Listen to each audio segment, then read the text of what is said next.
Hi, everybody, and welcome to installment 2 of me on YouTube. And thank you for all your really wonderful and encouraging comments. I can't tell you how much I appreciate them.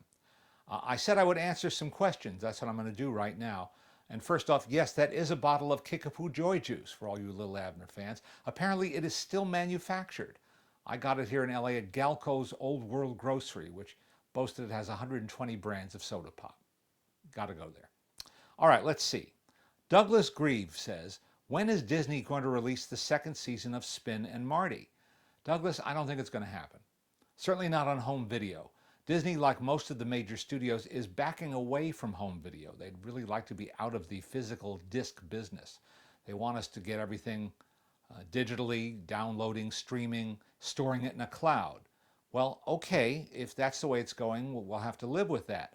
But Disney is not yet making much of its old library available in that form either. Where are the old TV shows? Where are the classic cartoon shorts? They're not there. Go to iTunes in the Disney store and you won't find any. I don't understand this. I really don't. I mean, it's not about nostalgia.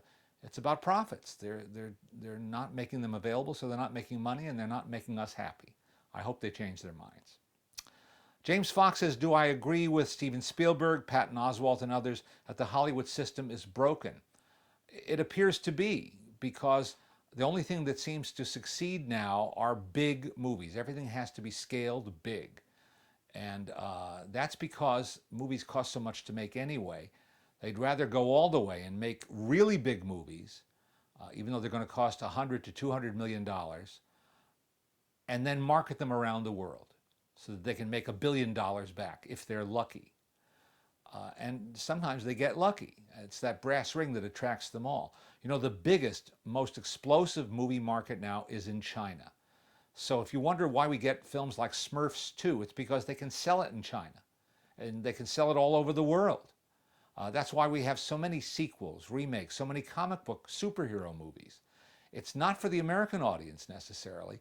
Most of the revenue now is coming from outside the US. And that's what the studios are doing. They're thinking globally. Of course, when they misstep, as with After Earth, as with The Lone Ranger, I mean, they can lose a lot of money too, but they'd rather win or lose big than try things that are maybe more modest but more imaginative. It's the way it seems to be. Invader Pet asks, is Citizen Kane really the greatest film ever made or incredibly overrated? If you're asking me, and you are, I don't think you can overrate Citizen Kane.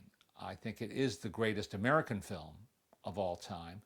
And it's a film that, to my eyes, still looks modern and daring today.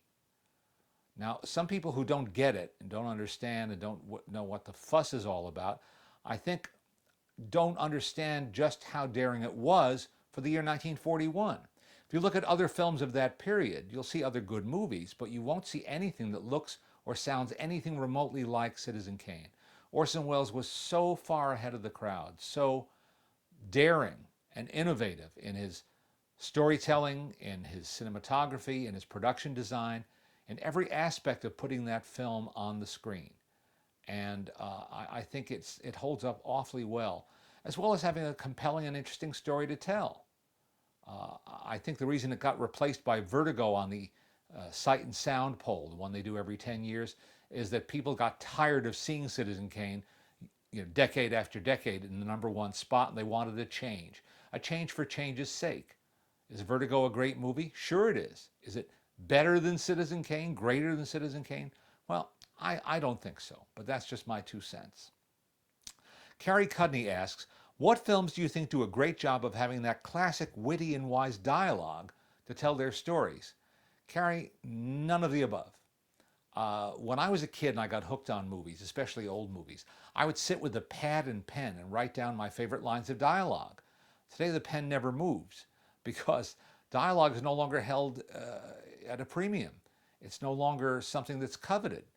Today's movie makers want to tell their stories visually, and they're less interested, in fact, often uninterested in pithy, witty dialogue. The best dialogue I've heard in a while is in Nicole Holofcener's wonderful film, Enough Said. If you haven't seen that yet, you really should, with Julia Louis-Dreyfus and the late James Gandolfini. That's a wonderful movie that has terrific dialogue. The interplay between those 2 characters is really special. and it's something that I cherish and we don't see very often. I'm running out of time. I don't want this to go too long. We'll try to answer more questions in another installment. Meanwhile, thank you again for your encouragement, and thanks for tuning in.